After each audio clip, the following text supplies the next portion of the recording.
It literally wiped out everything. So I brought it back to that for you. What does it mean to matter? It means by virtue of a human being, I matter. I'm like, you're telling me I'm pretty, you're telling me I'm beautiful because you're my mom. It's not that.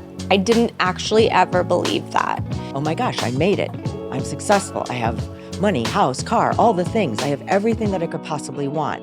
So society has said that I should be happy and successful. What happens to you is you realize, oh, it's just constantly attaining all of these things is going to mean that I matter. But on the inside, we're literally empty. Hi, Mom, and hi, everyone. Welcome back to Life Happens podcast. I'm, as always, so excited to be chatting with you today, Mom. And this week we have a really, great conversation, a great topic, as always. I think we say that with every show, but this is a topic that's up for us a lot, up for you and me a lot, up for people a lot. I know you get a lot of comments and DMs from people about this. And so, we wanted to dive into it a little deeper, share what we've been learning and the insights that we've picked up in our lived experiences and, have that chat about it. So yeah. I'm really excited. So am I. It's something that affects our lives every single day.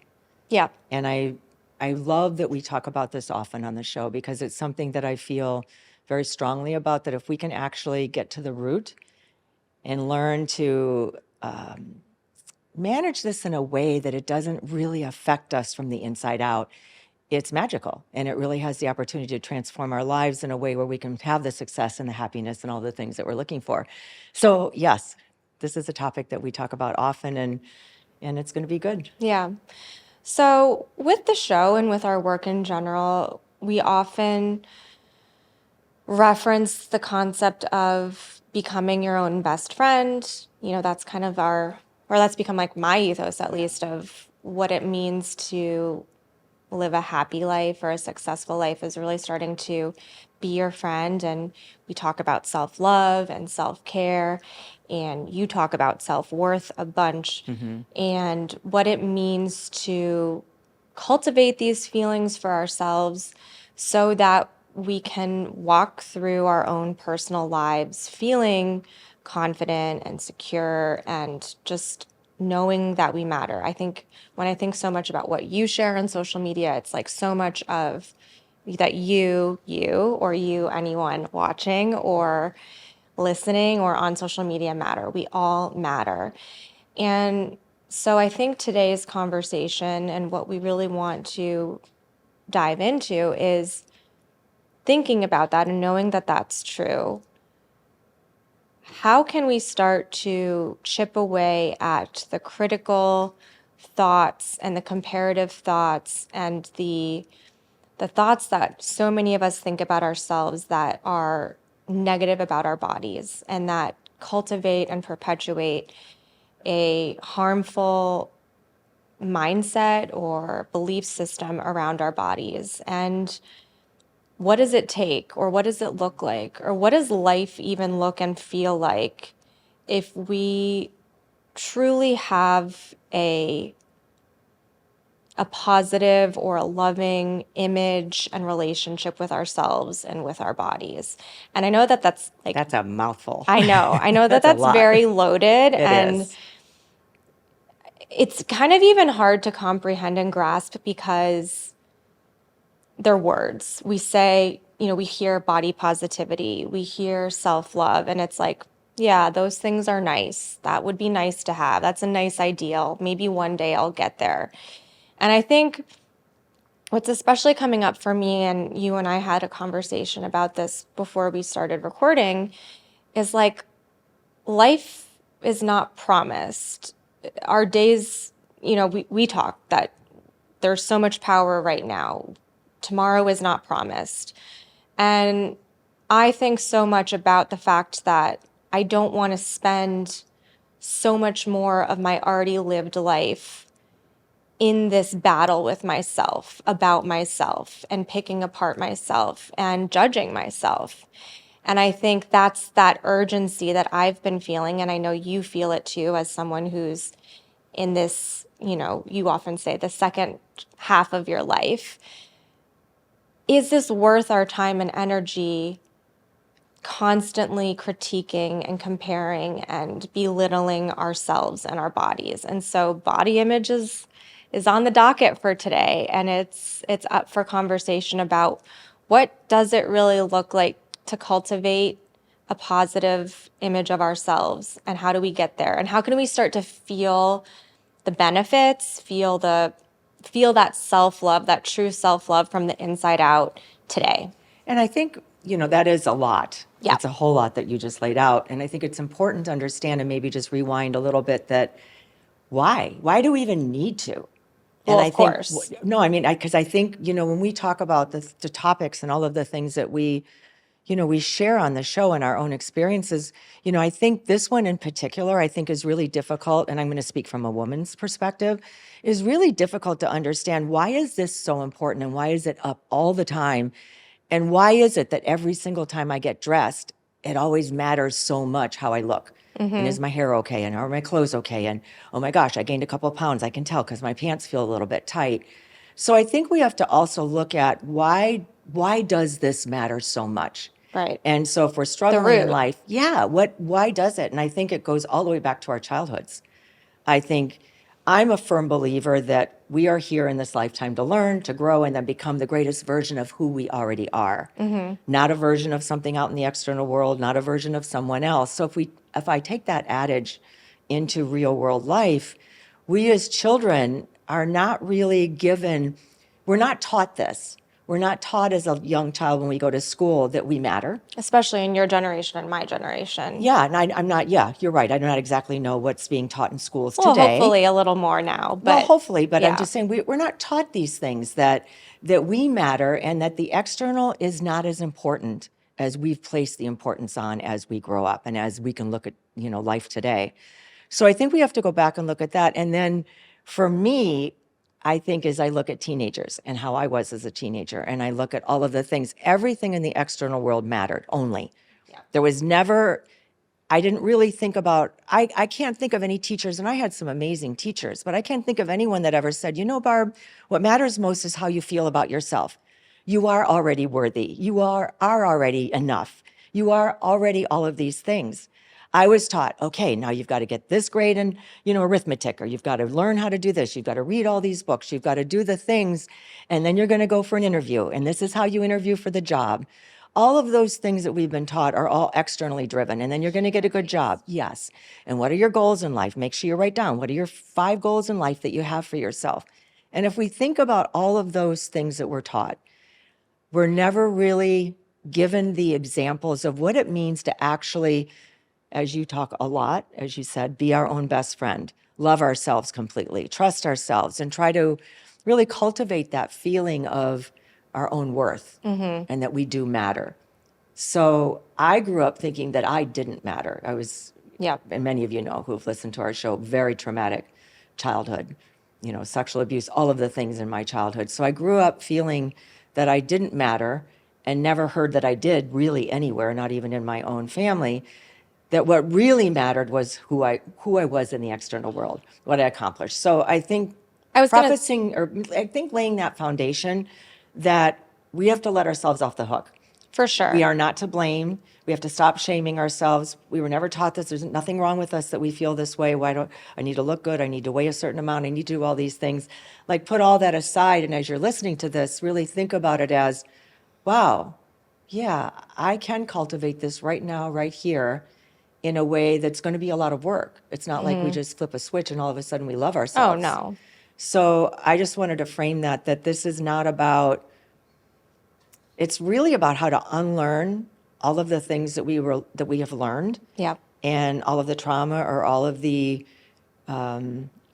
words that were said to us in the past. Even like subliminal messaging with advertisements, what society in says magazines, matters. Everything. All of it. Because I think what you're saying is important when you talk about the root of why this is a thing for us, for everyone, but we're speaking from, women's experiences. But you think about advertisements, and especially when I was younger and, being thinner, being a certain way, that was what was taught was the beauty standard or the ideal. And I think about the advertisements from your generation of just what was instilled in our minds as far as what we needed to, what level we needed to achieve or where we needed to get to in order to be considered worthy or good enough or that we mattered. And so it makes sense that you say so often that you felt like you didn't matter and then that you struggled so much in your own personal life with, of course, your own body image and then suffering from bulimia, but then being so externally motivated by external success. And that if I can achieve this or cultivate this or be this, then, maybe one day I will matter. And as you've talked about so often on the show, it's like being on that hamster wheel and then you burn out, you crash out. And I think I would interrupt you for a minute. I want to ask you a question. sure. I think we talk about this often about we matter, you're enough. What do you think what do you think these words mean if I were to say, Michelle, you really matter. Who you are matters. What do you think that means? Because I think we are so externally driven. What do you think that means as we're speaking on this podcast today? Like, what does it mean to actually shift our perspective from the inside and really believe that I matter? But what exactly does that mean, that I matter? That's a really interesting question. And I feel like it's use kind it a of like lot, an so I'm thinking- emotional thing. Like when you say that to someone, a lot of emotions, came up for me at least, because I think one, life is challenging and there's a lot going on and there's billions of people in the world and there's judgments and comparisons and criticisms and pressure and everything. And it's really easy to think that and to believe that none of it matters, that, a fleeting moment or a feeling or a lived experience is insignificant in the grand scheme of it all. And so I think it's kind of cool that you brought it back to that because, yeah, you can say you matter and it can, be a passing thing that you don't actually take that in. But when Yeah. you say, what does that really mean for you or for me? It's that my lived experience is validated. It's real. How I feel in this moment isn't insignificant or isn't not enough. It matters. It's not something that has no value or importance. Yeah. And not to place so much importance on single moments and feelings, but I think on the whole, it's just that our lived experiences have purpose. And no matter what's happening in the external world, that can't be taken away, even though we are constantly given messages that say the otherwise. Well, and I think too, I love that, Michelle, that just by virtue of being a human being, like we attach so many things that we've accomplished and done, which is good. It's nice. It's nice to have all these things. When I think about my life growing up in an alcoholic family and all of the things that I've talked about, and then accomplishing what I have accomplished in my life, becoming a massively successful businesswoman, owning 6 McDonald's restaurants, getting everything in the world that I could have possibly wanted as a young child. Oh my gosh, I made it. I'm successful. I have money, house, car, all the things. I have everything that I could possibly want. So society has said that I should be happy and successful. So what happens to you why I'm sharing this so much is what happens to you is you realize, oh, it's just constantly attaining all of these things is going to mean that I matter. But on the inside, we're literally empty. And I think that's what I share so much on the show. I had all of these external things. And on the inside, all that had to happen was one person to say to me at my McDonald's restaurant, Barb, you look like you put on weight. Yeah. That was it. It shifted everything that I had accomplished, everything that I had done, all got shifted to, my gosh, that's what's wrong with me. I don't really matter. Oh my gosh, that's what's wrong with me. So then I ended up suffering from bulimia.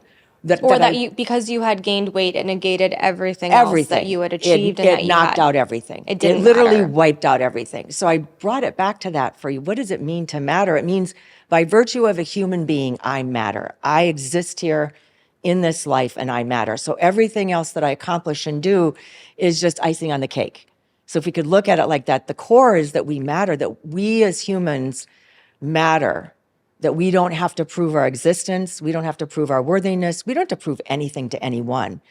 We just have to keep doing what it is that we came here to do, or what it is that's, lighting our light up inside of us, what matters to us, what means something to us, what feels, happy to us, or all of the things. If it's a relationship, if it's a community, if it's work, whatever it is not, cannot be the constant inside of us that says, I matter and that I'm worthy, because Yeah. everything out there changes. Of course. So to be in bulimia for 7 years or 6, 7 years before I checked myself into treatment, that treatment center changed everything. They asked me, they're telling me how much I matter and how worthy I am and how amazing I am and all this. And I'm like, what the heck are you talking about? And connected you to your body and to your Yes. feelings.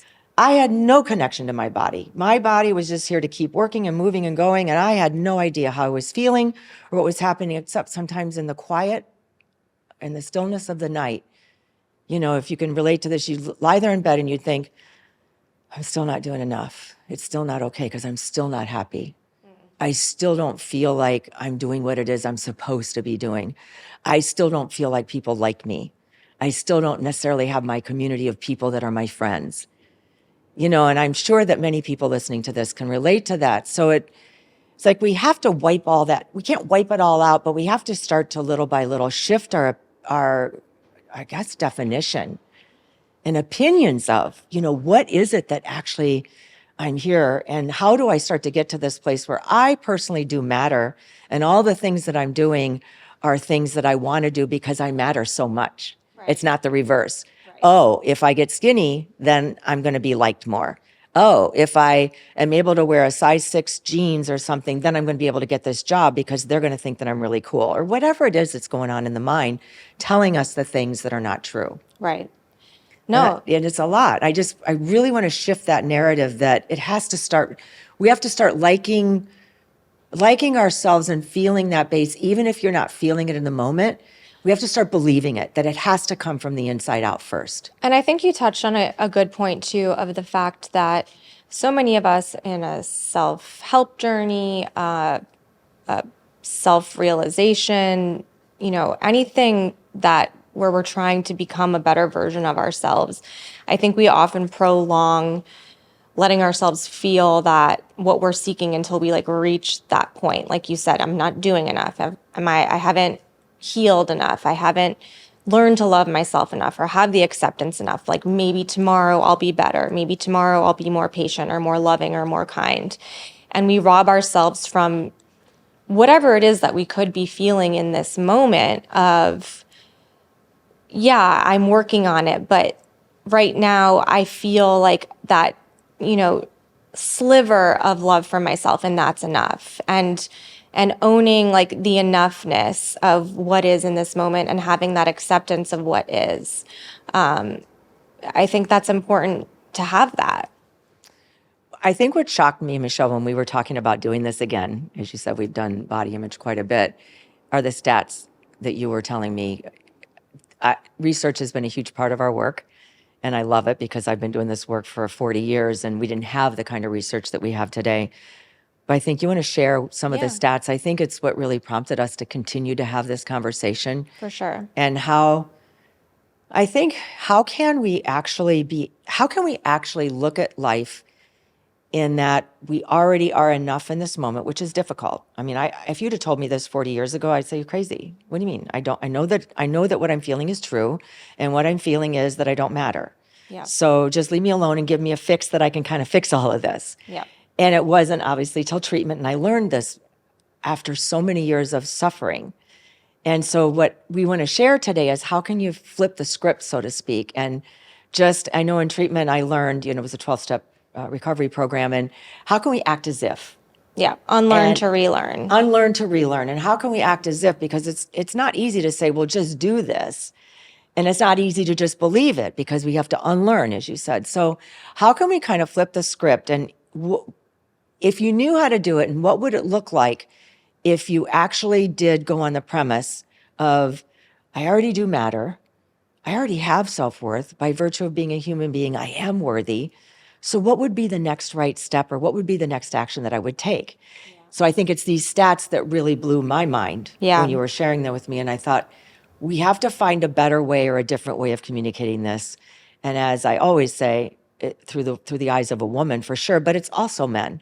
Yeah. There was many men with me in treatment 40 years ago. It's not just a women's thing, but I think society highlights women and how they look and what kind of makeup we're supposed to wear and what kind of clothing we're supposed to wear and all of the things. I mean, how often have we said, and I'll end with this so you can share the stats, but how often have we said, I just said how successful outside world I was, all the things that I had and all the things.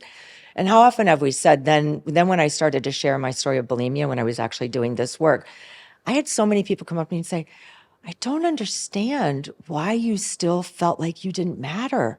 You had all of these things. You look so great. I don't understand. What was the matter? Mm-hmm. And so now that we have social media, I see it often in people's comments. If someone who's a very successful person or celebrity or whoever it is, they'll comment and they'll say, but why aren't they happy? Mm-hmm. Like, what happened? I don't understand. Yeah, you can have everything but still not really feel happiness. And so I want to shift.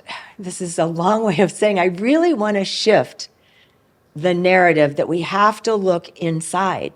It's not because the outside world didn't give us what we were looking for. It's because we didn't have what we needed first.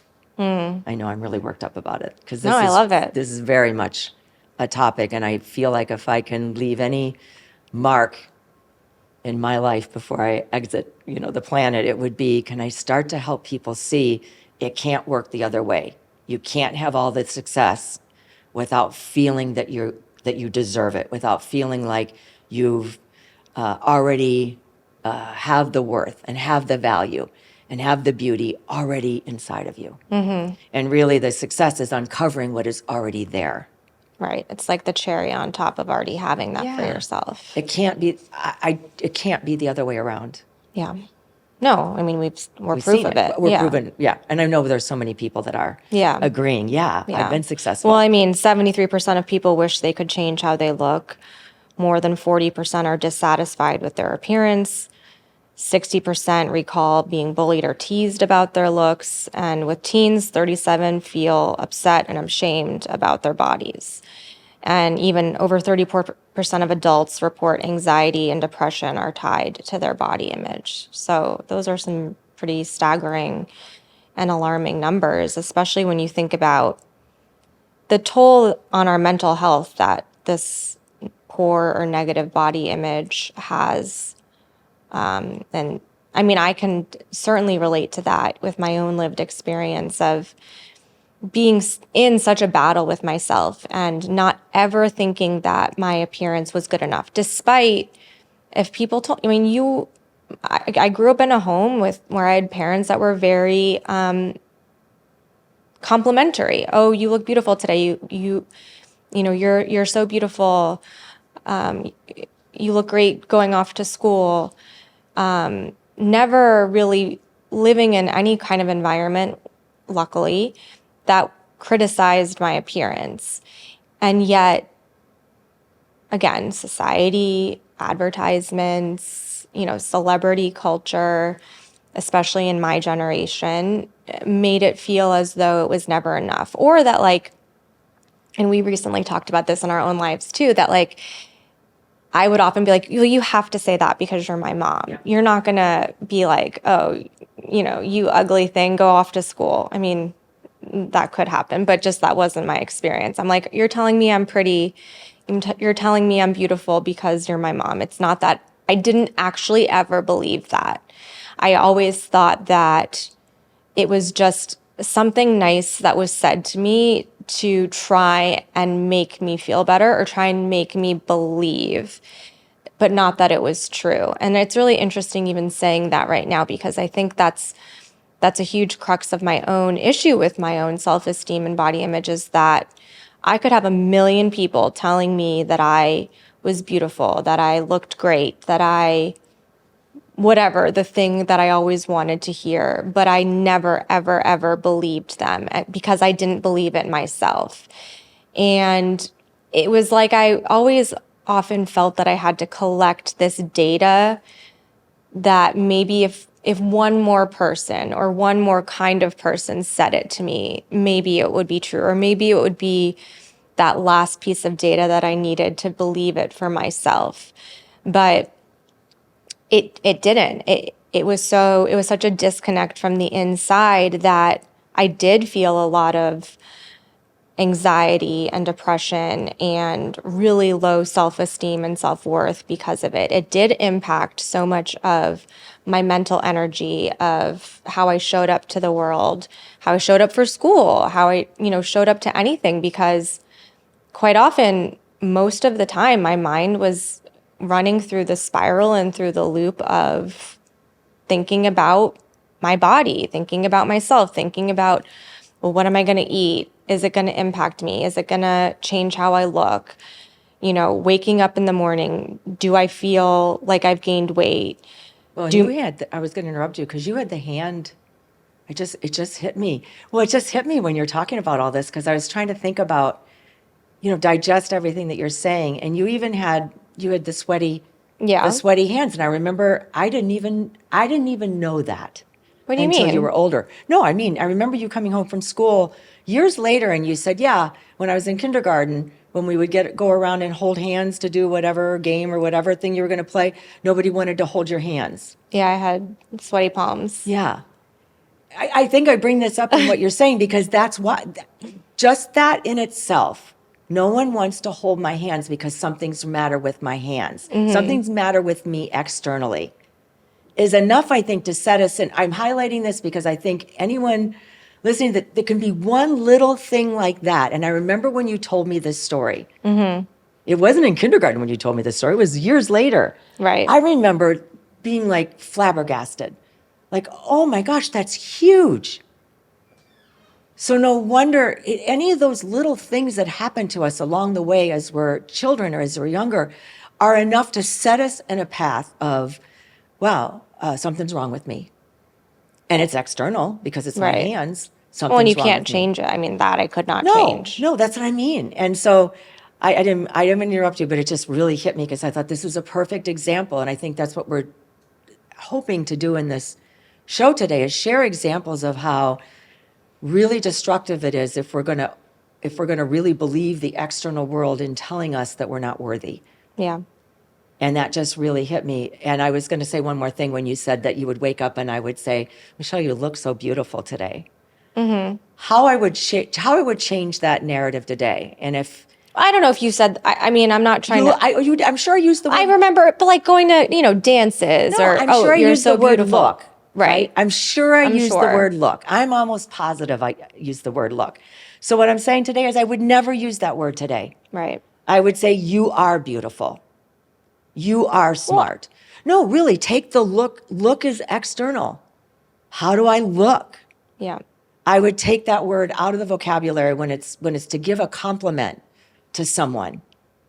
It's you are. Yeah. If I'm feeling when you walked in the room that you're beautiful, you are beautiful. Yeah. So it's very interesting looking at how to reframe the thoughts about what we say and then the actually language. looking at the language that we're using. Yeah. I think, it's, what did George Eliot say? It's never too late to be what you might have been. That's how I'm living my life today. Because when I think about the conversations you and I have, and I think of all the things that I would say and do differently, even though I was in recovery when I had you, even though I was in a practice, even though I was working on myself to, really understand that from the inside out, I still would use different words today because you are beautiful. Yeah. And language matters, of course. Huge. And how we, digest the language matters, because it often feels like it's, strictly from the outside in. And fueling that belief system of, if the external world is always changing, you might say, I'm beautiful and I'm perfect today, but are you going to say that tomorrow?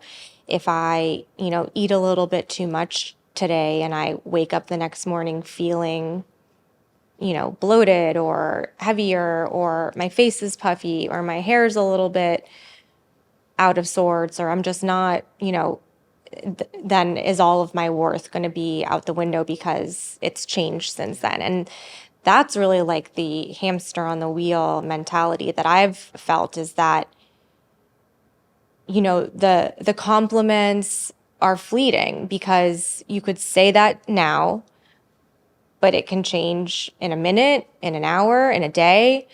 And how do you keep up so that you can constantly feel like you're worthy of those compliments and that praise, Well, I which think is not possible. No, it's what you just said. You can't have your worthiness in the external world.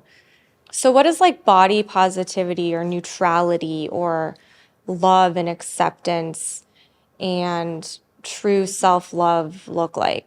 Like, what does that look like, and what does it really mean? Because again, we hear these words in our culture, and it's amazing that we have these concepts that have kind of moved us along in the conversation towards, a deeper sense of self-love and self-worth. But again, I think it often can be a little surface level, to where we don't actually really take it in and put it into practice. So what does that look like to you, or what has that practice been for you? Especially, your life was changed in treatment.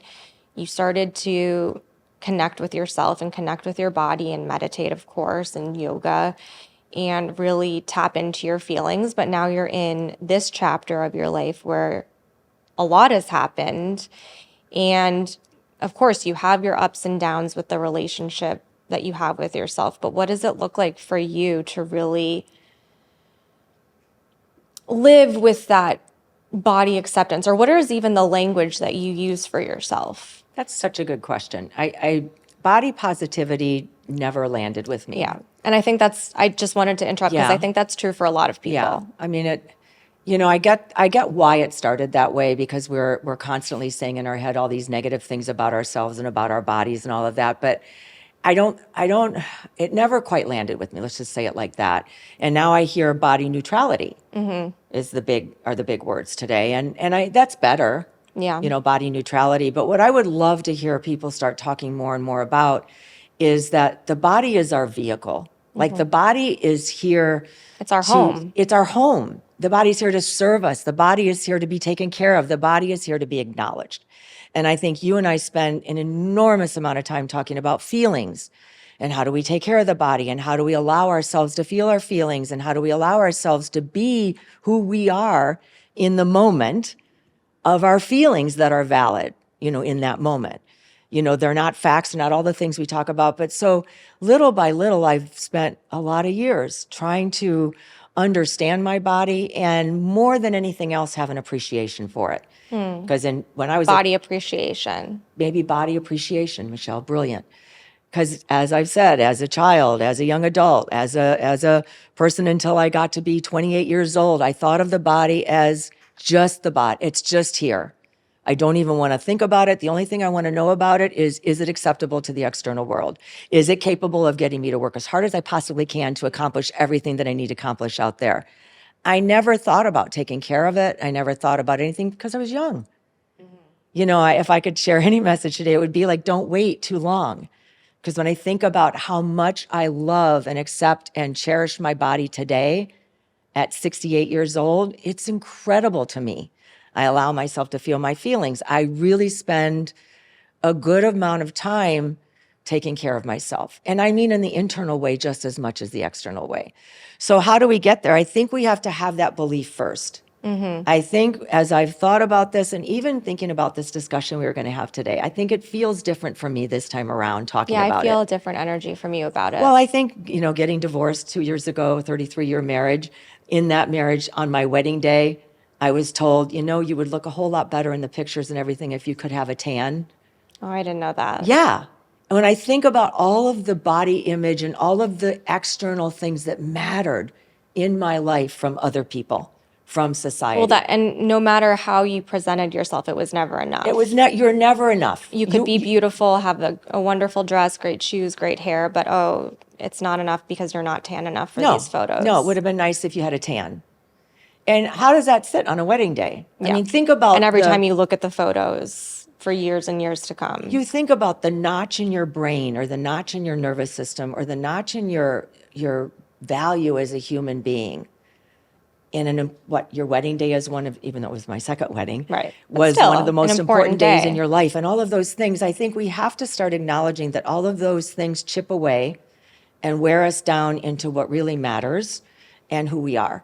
And if we can't acknowledge that, it's going to be an uphill battle. I think that I tried to block that out for so many years, probably why you never heard it. Yeah. But it bothered me tremendously. I Like, bet. wow, I couldn't even be enough on my wedding day.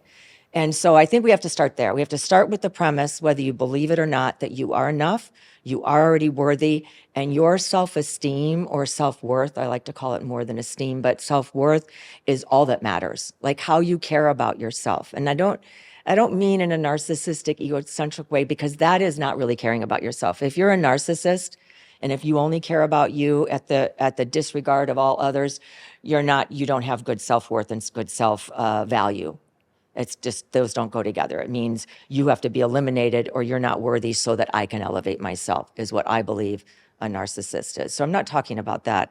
I'm truly talking about that I matter and that I want to be valued. So it has to start with accepting yourself first, regardless of all the flaws you may think that you have or all of the things that you've done wrong and all of that. So it really has to start with what you're saying to yourself in your head matters. So shifting that narrative that I am worthy.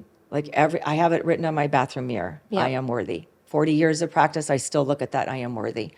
We are human beings and we do need to be reminded. And to think that we don't need to be reminded is being arrogant, is being ignorant, really. There's nothing wrong with being reminded. Every day I wake up, I love myself completely. I trust myself and I'm reminded of that. There's nothing wrong with that. And reinforcing it. And so, because we're learning, I mean, we are learning. And I also think to remember who on the planet is perfect. So that person that you're comparing yourself to, whoever that is or whatever group that is, really, really think hard. Are they actually perfect? Well, what is perfect? There is one no person's perfect. might be another person's Exactly. flawed. Exactly. So really understanding when I start to compare myself with someone else, I say, wait a minute, I'm worthy, they're worthy, and it shuts down the conversation in my head. Oh, yeah, we're all the same. We look different. We may act different. We have different behaviors. We wear different clothes. We have different jobs, or we have different goals and values. But you're a human, I'm a human. Yeah. So if we can stop destigmatizing humanity, first of all, no one's less than we are, no one's more than we are, we're all humans. So take away the behaviors, because we're not talking about how people behave. We're not saying we don't have values and we don't have principles of how we want to behave and treat people. We're talking about just the rawness of being a human being. So really just understand that. So if I'm comparing myself to another person, I'm comparing myself to another person in whatever area that is, but that person's human. I think too, it's important to remember the lens that we all view life and people and the world and society is unique to us. How I see things are different than how you see things, even though we share a lot of opinions and perspectives and beliefs. We're unique people and we view things differently. And so it's really opened my eyes a lot, especially in terms of social media, when you can see, maybe a celebrity posts a photo from a red carpet. And in my mind, I could be like, wow, she looks stunning. Her makeup is amazing. Her outfit is beautiful. Everything, no notes, no criticisms. That is, the definition of what I think looks beautiful. And then you can go into the comments and there can be someone saying, oh, she's too this or, oh, she's too that. Kind of similar to you on your wedding with, oh, you're beautiful, but you should have been tanner. There's always going to be someone who has that perspective or is looking at you through that lens that, you're not up to whatever standard that they think you should be. And that's really helped me a lot in releasing it, because I know that there is not one person or one instance or one situation where you could put someone up and say, this is the ideal, and no one would have a judgment or criticism or critique about it.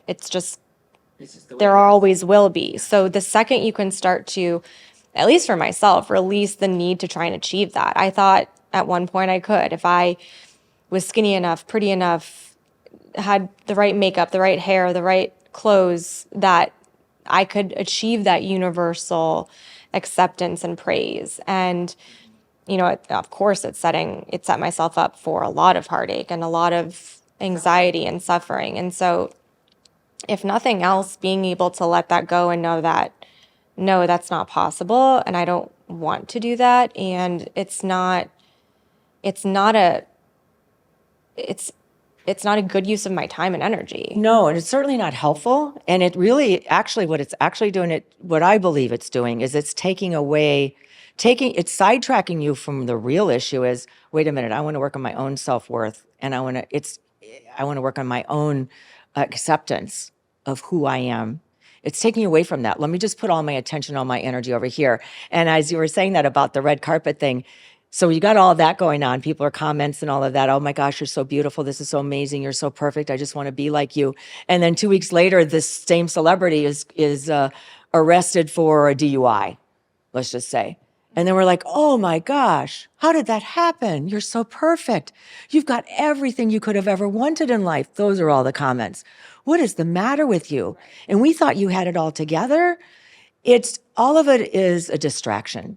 All of it is using up all of your energy and all of your bandwidth. It's such a distraction in taking you away from, wait a minute, I am here to want to be happy, successful, and live my best life.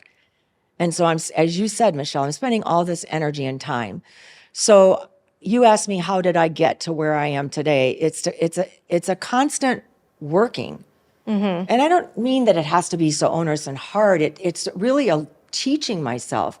When I start to body shame myself, when I say, oh my gosh, this is the problem, I need to lose a little bit of weight, or I need to maybe go get a little bit of this done in my forehead. Well, and you have people say, why don't you fill that in? Do something about that? So we have to stop body shaming. We have to stop body shaming and really having those harsh comments about. Well, even just having opinions about other people's bodies. Like, we shouldn't be. But I mean, even about ourselves too. Well, yeah. I know, but I mean, making comments about anyone. Oh, you've gained weight. Oh, or I mean, that would be a pretty cruel thing. But even, people think it's a compliment. Oh, you've lost so much weight. You look so great. Yeah.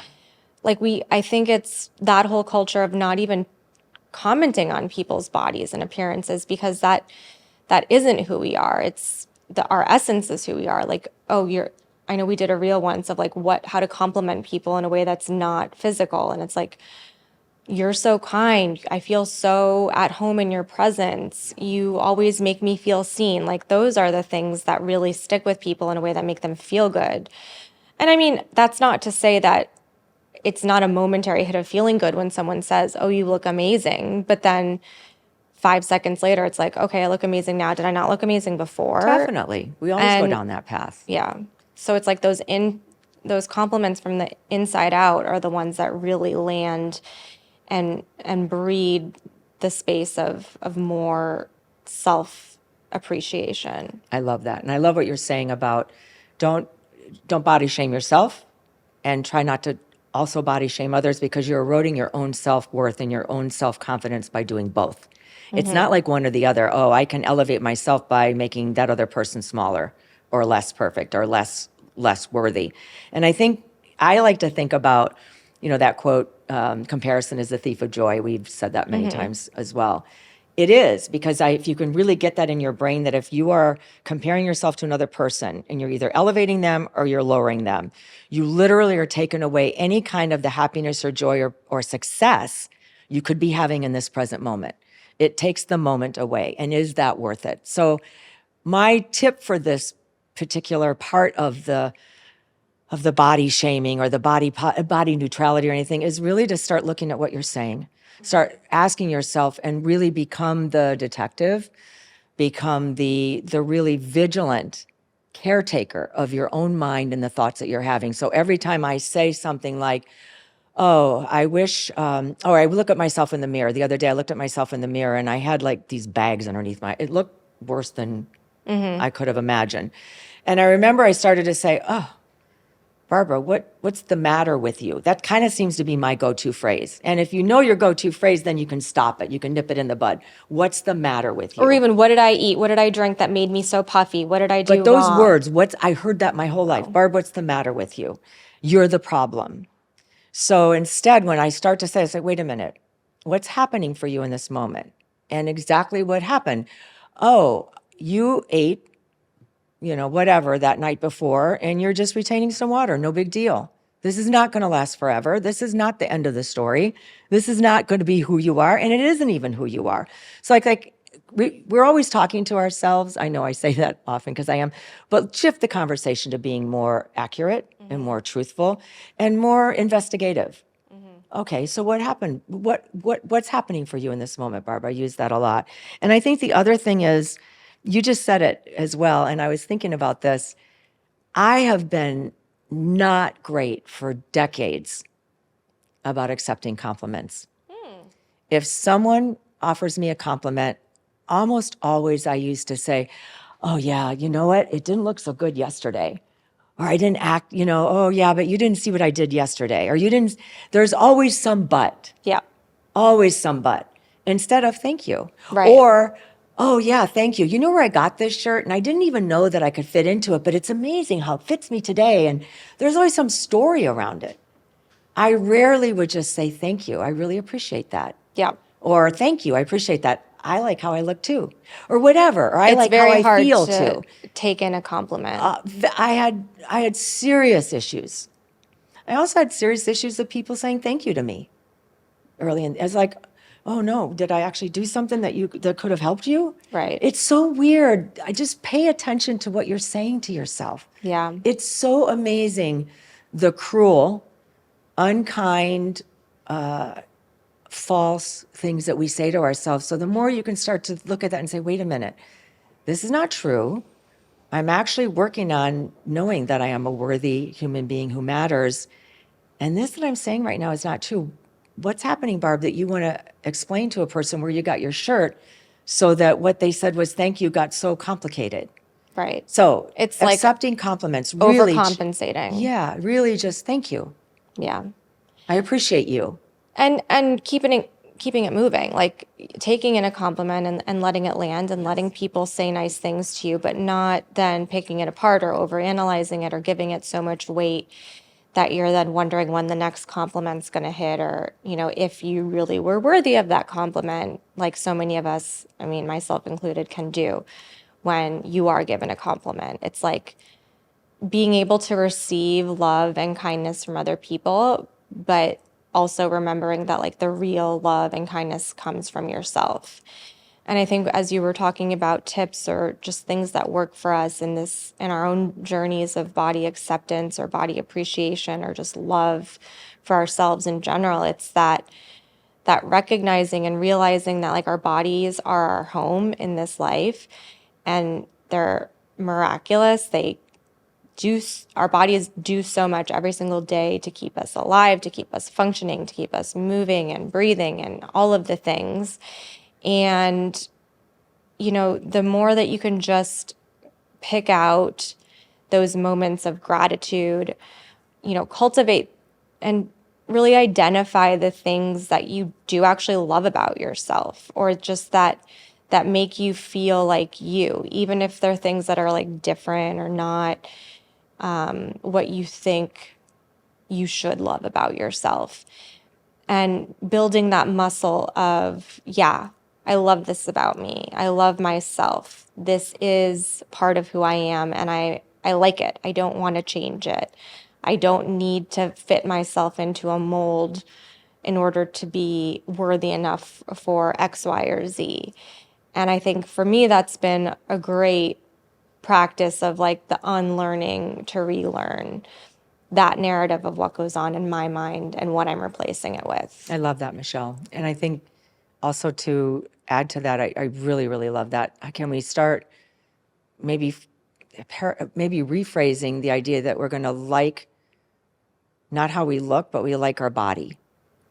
I don't know if that makes any sense. Well, also, like, there's some days where I'm like, oh, I look gross today. And I'll say that to a friend. Or, like, if, depending on the day or what's happening, oh, I'm having an ugly day. I actually, I said to a friend recently, I'm like, I get ugly in the summer. And she was like, what? What exactly? And I'm like, there's just something about summer where I don't, I'm not even saying that in a self-deprecating way. I don't feel my most attractive in the summer. I'm like, it's not working for me. And she was like, Michelle, that's crazy.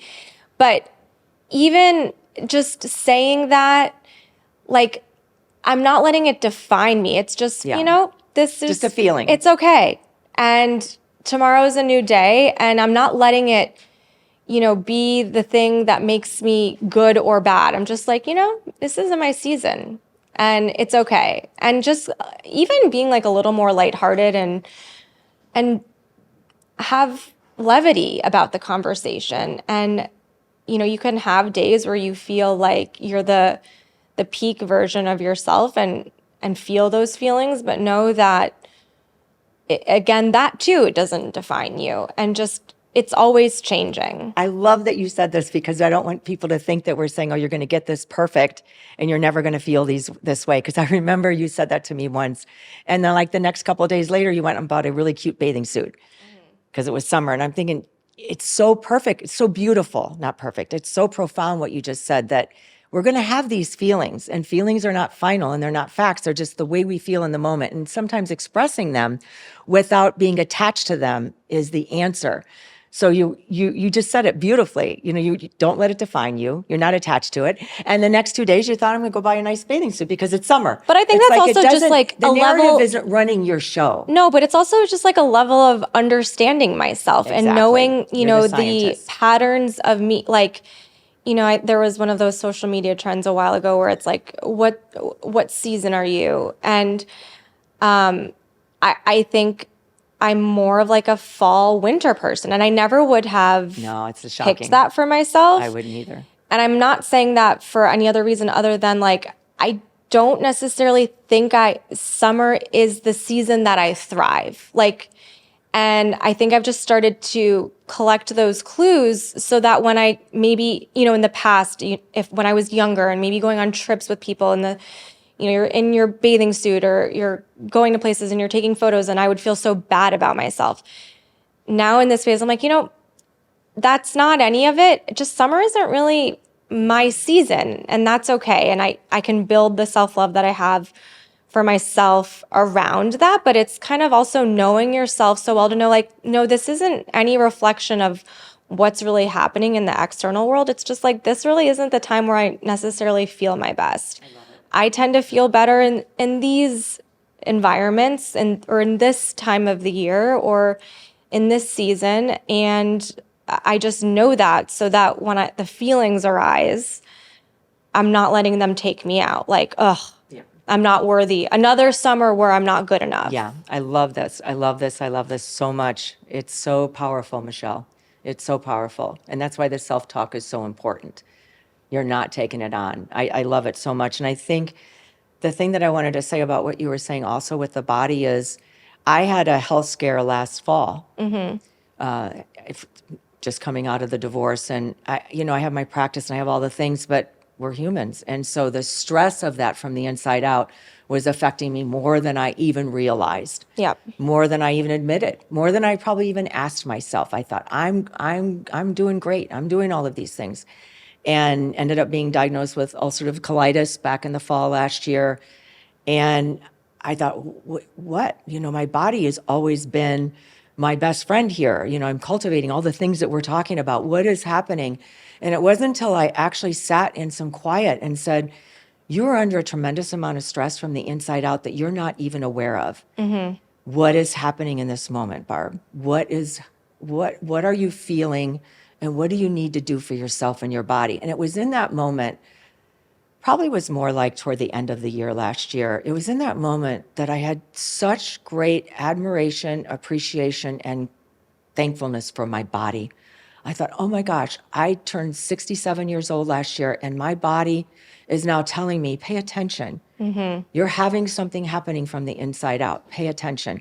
And it's changed my life again. Like, we're always changing our lives. Every little moment of awareness helps us be able to understand what you were saying, really taking care of ourselves. So having that amazement and gratitude for your body and kind of start developing it now until you get to be 70 years old. I'm just grateful that I already am in this place of really appreciating my body, but having that full awareness of the body and actually starting to develop a little felt sense of the body. The minute you get that pit in the stomach, or the minute you're feeling overwhelmed by everything, which was what was happening for me last fall, like really just not only take a break, but allow yourself the time to actually feel the feelings. And I know for a fact back then, I would feel the feeling of whatever and push it away because like, I got to keep going. Yeah. You don't have time. Yeah, I got to keep going. And I had it backwards. What I realized was I kept saying to you, Michelle, I'm going to turn 70 soon. I'm going to turn 70. I got to keep this going. And you're like, what is the hurry? What do you mean, what is the hurry? I'm getting older. And it wasn't until a few months later, and even up until now, the more I've reflected on it the past few months, I'm like, it's the opposite. I'm turning 70 soon. Rejoice and be thankful and slow down a little bit more. There's not a speeded up quality about, oh my gosh, I have little time left. It's more, I have little time left. Let me sit back and not do the work, but let me sit back and just be so much more thankful and have so much more appreciation for who I am and how I feel about myself. But I also want to say something really quickly about that. It's so much in our nature. I mean, you are not really turning 70 soon. Like Next year. Yeah, okay. But you have a whole... You're right. You're not even 69 yet. No, you're when right. we're recording this. You're and right. so I think we do have a tendency as humans to round up or move ourselves forward in a way that makes us then speed up. Even with me, I'm turning 40 this year. But like we have conversations of like, oh, she's 40. Or like... I think that's part of who we are. Instead of just being in the present of where we're at, I think that adds to the speed and the stress and the anxiety of like, oh, I'm already there, so I have to be anxious about the next thing instead of just being wherever we are right now. And you're 68. I love that, Michelle. You're not almost 70. No, I could take a deep breath because this conversation has been so profound is the word that keeps coming to me. It's so true.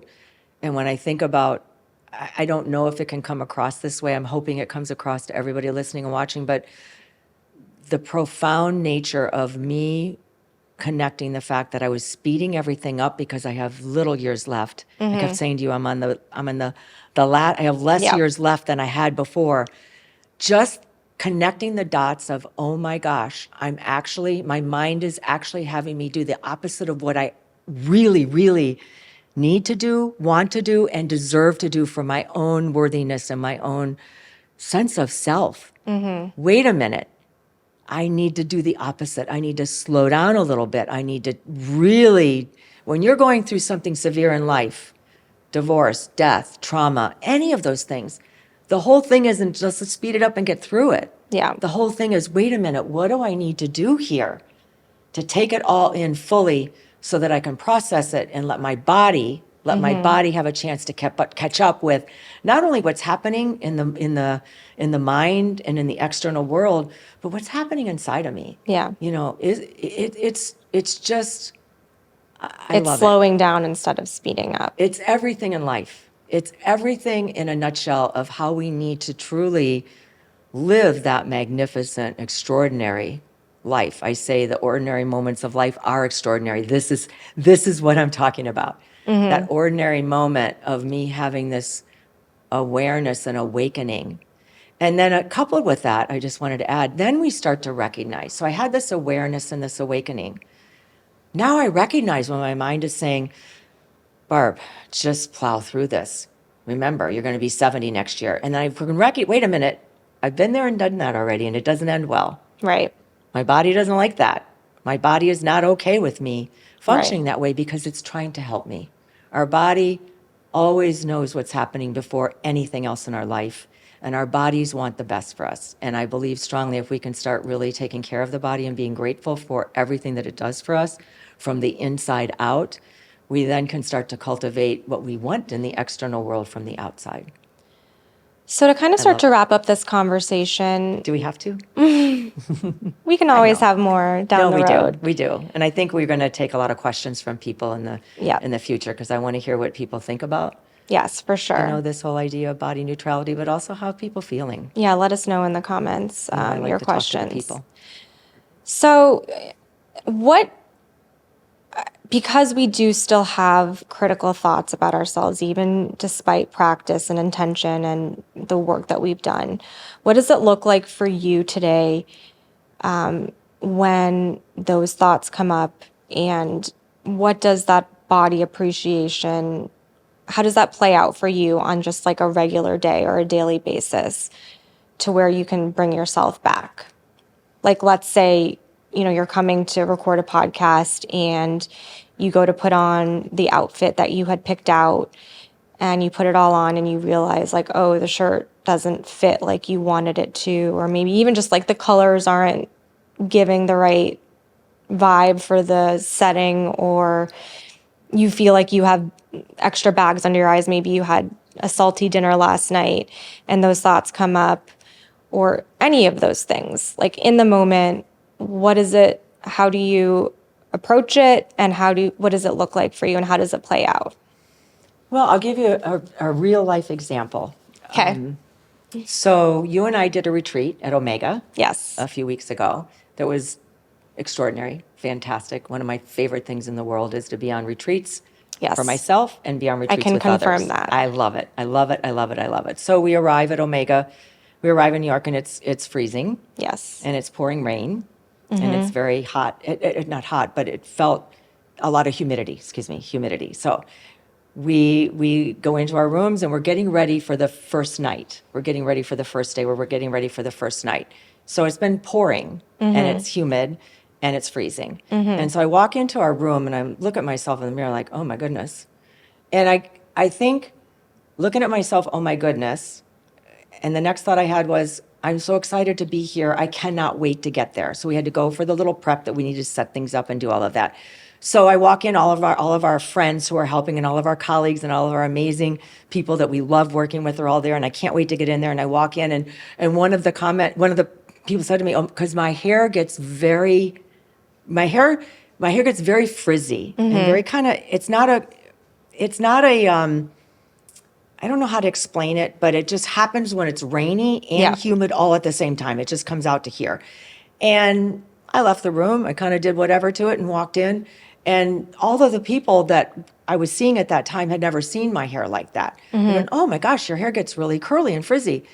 And in that moment, the old me would have said, oh my gosh, I knew I should have done something about my hair. I knew this is our retreat. I love all these people. I love what's happening. It's important to you. That would have overwhelmed my thought process. I would have thought, instead I laughed and I thought, yep, this is what happens when it's raining, and moved right on to we had the most amazing discussion before the retreat even began. So I think you just have to be in the moment and you have to nip it in the bud. We say that a lot with so much that we talk about here. You have to be able to, I could feel that feeling in the moment, and I knew that my mind wanted to explain like a million different reasons, and I knew that my mind would tell me, go back to your room right now, tell them you're going to be late to start the show, the retreat, and go back to your room and fix yourself. Like you're not good enough. Yeah, that it wasn't okay. Oh my gosh. And I knew we were going to be filming or we were going to be doing so many fun things with all the people on the retreat. It's that simple, but it's also that little teeny tiny, there's like a little fine line between knowing that feeling in the moment, because I could recognize it. The recognition in life, and I think we need to have a whole episode on this. Awareness, we talk about all the time. I think everybody understands awareness. Recognition is the master key to life. I recognized it. Oh, this is you want to explain yourself because you think you're not looking good enough. And you just have to be able to nip it that quickly, and it's not going to happen overnight. You're going to make a million. I don't want to call them mistakes, but you'll just go off track. Right. You're gonna go off track and go fix yourself in the room, or you're gonna go off track and ruminate about it for an hour. Sit up there in front of all the people. I wonder how my hair looked. Oh my gosh, I know it's probably out to here. I didn't have any of that. I was love it. so immersed in the moment and the joy. That's why it's the thief of joy, comparing ourselves to how we're supposed to look or comparing ourselves to what people are expecting us to look like on a retreat. It is the thief of joy. I was having so much joy being with everyone that was on that retreat in that moment. I couldn't, it takes away the need to be anything other than who you are in this very moment. So I hope that answers. I think it does, but it's work. Like It's everything little by else little. in life, it's little by little, and really having that core belief that you already are everything that you need to be. Yeah. Everything on the inside. I'm not talking on the outside. I'm not talking we don't need to tweak our behaviors. I'm not talking we don't need to make sure that our language and our kindness to others. I'm not talking that we don't lose our temper at the grocery store and want to be raging, at the clerk. I'm not saying any of that. I'm saying already inside, you're more than enough. Yeah. You are exactly how you're supposed to be in this moment. I love that. And the recognition of when you do, stay on track, like you kept going and you had that love and appreciation for yourself and remembered, your intention for what you were doing and why it brought you so much joy and you didn't let it. So being like, yeah, good job. Like that was, I'm proud of you for not letting it spiral. Well, I think and saying and like celebrating yourself. And the true celebration is not only did it not affect me as a recovering from bulimia for 40 years and really someone who never, ever, ever thought that they were enough and a perfectionist. Not only did it do that, the following 4 days or 3 days, 3.5, 4 days of that retreat, I wore no makeup. I woke up and I thought, I look good enough. I mean, I'm fine. Everything is good because I was so immersed in what we were doing. No makeup, wore a hat maybe one day, or like none of the external stuff mattered.